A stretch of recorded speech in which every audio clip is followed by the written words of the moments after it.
Hello friends, मैं हूं आपका दोस्त संजय और आप देख रहे हैं हमारा YouTube channel super technical and gamer.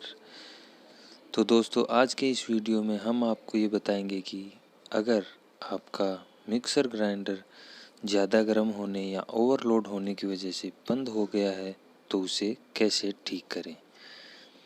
So guys, आपके सामने एक मिक्सर जो कि ओवरलोडिंग की वजह से बंद हो गया है और अब हम इसे उल्टा करके आपको एक स्विच दिखाएंगे।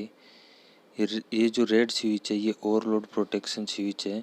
इसको आपको मिक्सर के बंद होने के 10 मिनट बाद या फिर उसको ठंडा होने के बाद में दबाना है। और अब हम इसे टेस्ट करके देखते हैं।